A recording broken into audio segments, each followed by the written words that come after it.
No spend, no good.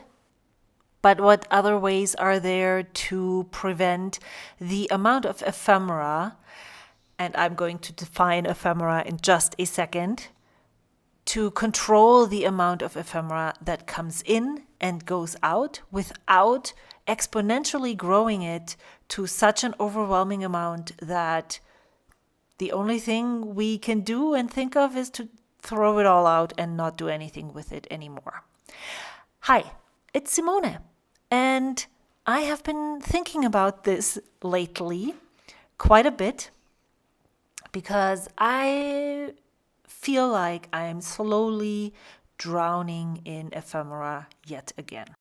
As the title suggests, a no spend is not the right solution for me. It could be for you. I have come to this whole idea, or this video started by me watching someone else. I think it was notably Emily, where she said that she has been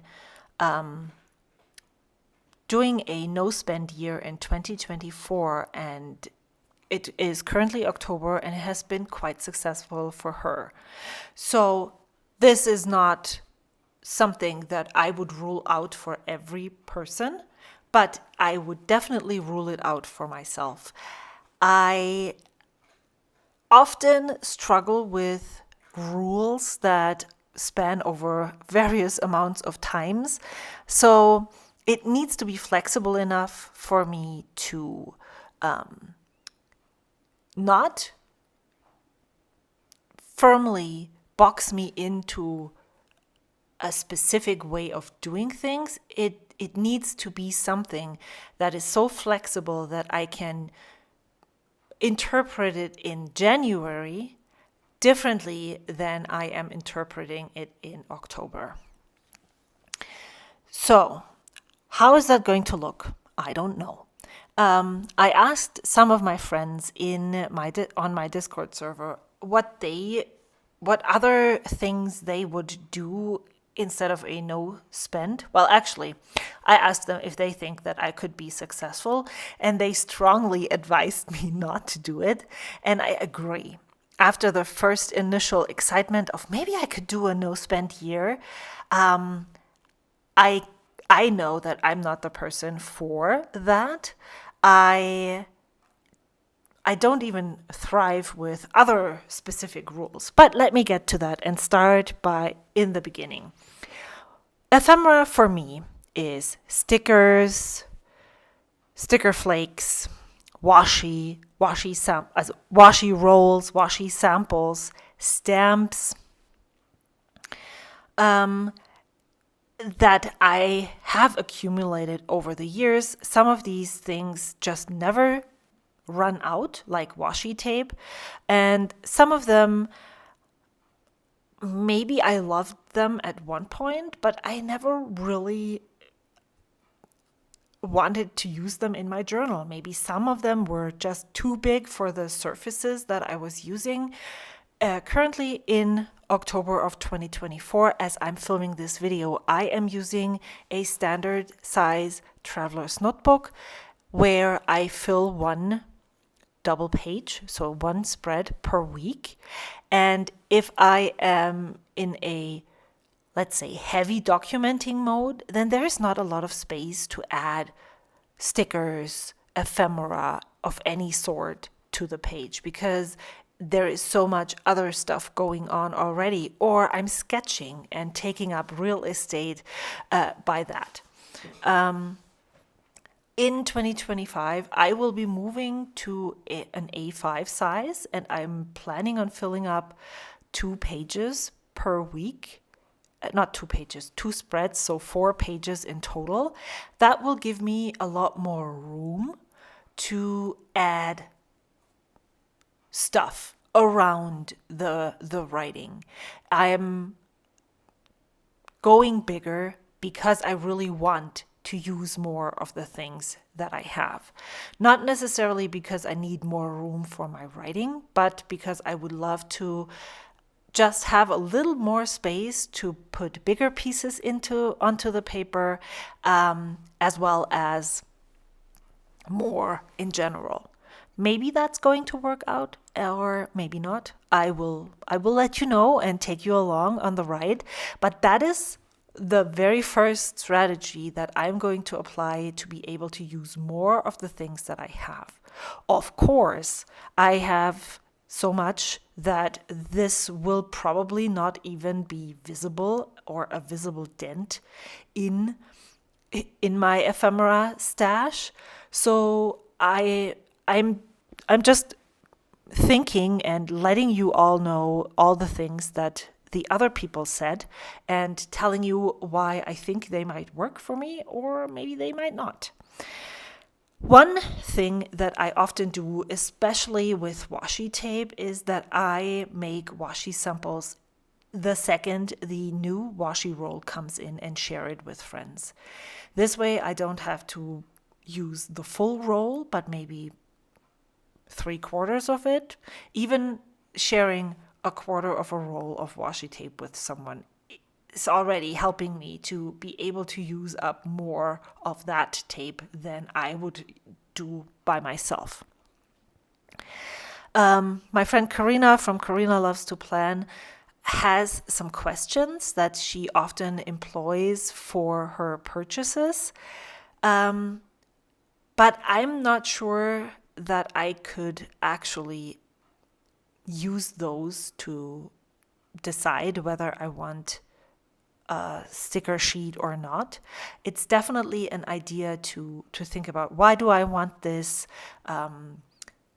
Where would I use it? Is it usable? These things are definitely important. I do have a lot of things in my stash from earlier years that definitely would fall under the category of I didn't really think of how I would use this specific sticker sheet, because if I had, I shared those bears earlier on cardstock paper. These are so tiny. I have had them at least for 3 years and I haven't used them at all. The only time that I used them this year was when I used them to add to the voter postcards that I sent to North Carolina as a little bit of decoration. So had I asked the questions of how would I use this, is this my aesthetic, where would I put it, I would probably not have purchased that sticker sheet. So these things definitely need to be asked when contemplating adding something to your stash, even if it's a simple $1.50 sticker sheet.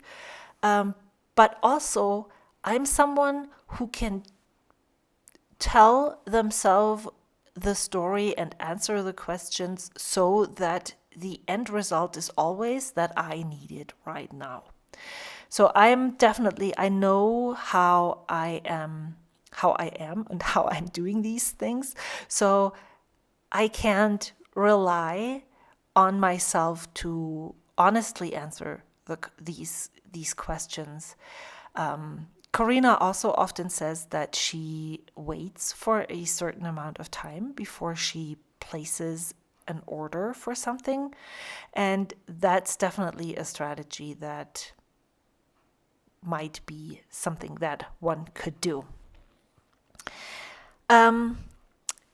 Another friend said, Shauna from Serial Nana, she has a YouTube channel as well, said she has employed the 1 in, 1 out rule. So if she is adding a sticker sheet, another sticker sheet has to leave. That would definitely get me to a state of not growing the collection, but more of a curation part. So I would need to find a sticker sheet that I can let go of in order to add another sticker sheet into the stash. So what I would do, I would be curating my collection. Let's say collection. It definitely is. I think Stationary Dumpling's actual name is Carol. If that's not the case, please correct me down in the comments below. Has employed a more drastic rule for herself, where she says she needs not to do a one in, one out, but more I have to use X number of one item to allow myself to buy another one of the same thing. So she is more like, I have to use 10 sticker sheets to add one more sticker sheet to my collection. So it's not a one in, one out. It's more like a 1 in, 4 out, or 1 in, 10 out. This could be done for washi tapes, sticker sheets, maybe even sticker packets. Ink samples is another thing. I don't count those inky things into this specific topic right now. That is not where my personal problem or my creeping of overwhelm comes in. But it's definitely an idea, and I think it's a really good one. Someone else said to only buy on specific dates and rank your desire for things. So maybe give yourself the permission to purchase from one shop on the 1st of every month. That would help you if you were looking at various different shops and wanting to buy multiple different things, would help you rank what is the most important thing for you. I have tried this with fountain pens in 2024. It did not necessarily work out well for me. So that could be something that I could do. I don't really think I will. I'm leaning more to the let's try and reduce, not necessarily reduce, but keep it at a status quo. But another suggestion that was made was the grab a box, put all the stuff I'm not using right now inside, set a reminder for a month, 2 months, whatever long the time period you want to have the items in the box, and then discard or donate everything that is in there that you didn't pull out of that specific box by that date. I don't know. While we were talking about all of this on my server, someone else mentioned asked us if we had the fear of running out, not using something up all the way because suddenly by the last sticker, by the last roll up, by the last flake, this item became so precious that you didn't want to use it. This is kind of a sidetracked thing, but a strategy that I use usually when I notice that I don't want to use this very last item of this specific thing, then I deliberately seek out a perfect spot for that last item. It could be a journal cover, a journal that I know that I want to keep, so I know that if I use it in this journal, I will be able to go back here and look at this very last precious thing in 2 years from now. And this is almost like a ceremony where I seek out the perfect spot and put it there, and I basically say goodbye to the beautiful experience that I had with the sticker sheet. While I'm talking right now, I think we must be crazy, right? We are talking about ceremonies when saying goodbye to stickers. We are totally crazy. So these were all the solutions that were brought up by my friends, and they were really great starters to think about my own strategy for all of this. I have already started to work towards a new, fresh start in 2025. So The first thing that I do not want to do is to hyper focus on sorting through my ephemera. So I've given myself a longer time frame to get through this. So by the end of the year 2024, which is it's really tough. It's almost only 2 months left in this year. Can you believe this? I can't. But over the next 2 months, what I would like to do is locate all of the ephemera that I have, go through all the different binders, storage solutions that I had at one point. I'm storing my washi tape not in the same space as I store my sticker sheets. I store my washi flakes in a specific spot. I have one of those holders that have compartments where I used to put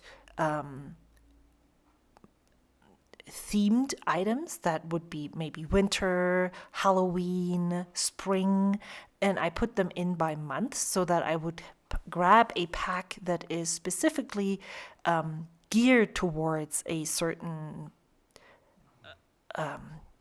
time of year.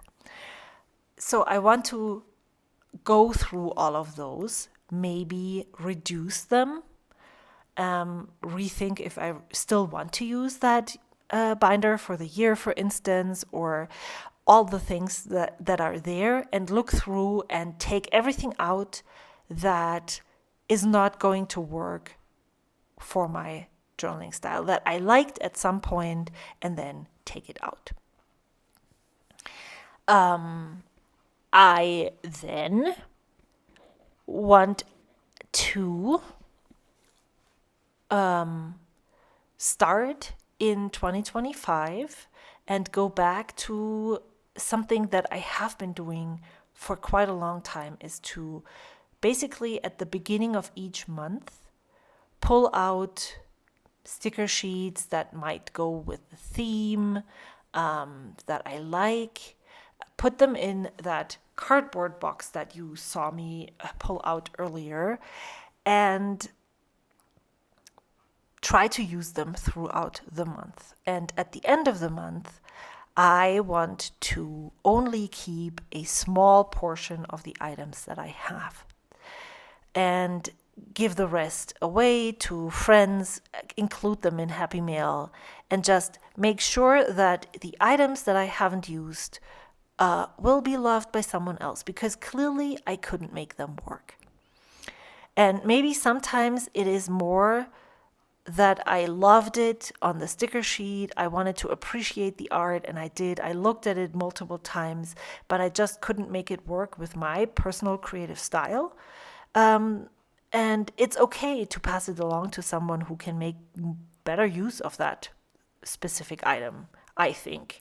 I always feel like that if I keep a sticker sheet hidden away in a binder that I am not, and I'm not using it, then it's basically wasting away its life. And if someone else can actually use it, isn't that so much more fun for me to maybe even see those stickers appear on an Instagram post, maybe, possibly? So I want to go with an open mind and be able to let go of things. Now, what I tried to do previously is not buy new things. That just doesn't work, because there's artists that I would like to support. There is new stuff that is cute that I know I would love and want to use in my journals. But there is the feeling of overwhelm again. So I would think or want to, especially with sticker sheets and sticker flakes, I am trying to, if I know I would like to place an order with a specific shop and I know there's 5 sticker sheets that I would like to buy, then I would like to let go of 5 sticker sheets that I already have in my collection that might not necessarily work as well as the new ones that are coming in. I have one thing that I also often do, especially with those sticker flakes, where you get, most of the time you get about 5 of each design in one of those packets. I often put them in piles and keep 2 sets and give the rest away to friends as well. So that I don't have to, let's say, use 5 of the same sticker, but that I have one that I can use, and then if I at some point want to use another one, I can, but that I don't have 5 in my stash. So I feel really good about this.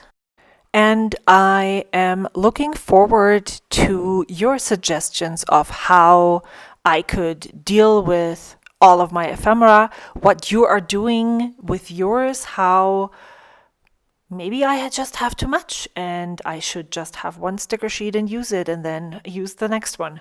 Who knows? I would love to hear your thoughts on this. I'm not sure how much I am going to share of this. Maybe I'll include this in one of my snippets from my desk videos during November and December, tackling one binder and one thing at a time. But yeah, possibly I will be doing videos on this is what I'm trying to use up in every month and then show you how well that went. I'm not really sure about that yet, but it felt very important to me to talk about this right now because it's something that has been on my mind and is going on. And maybe you feel the same way. And this way I could share some of the ideas that some of my Discord members had with you. Now my puppy is eating the couch, so I need to sign off. Thank you so much for watching. I hope to see you again next time. Oh, let me know how often you print digital goods. Do you print them multiple times? Do you just print them once? I struggle with that quite a bit because I don't even use half of the things that I print. Oh, goodbye for now. Until next time. See you.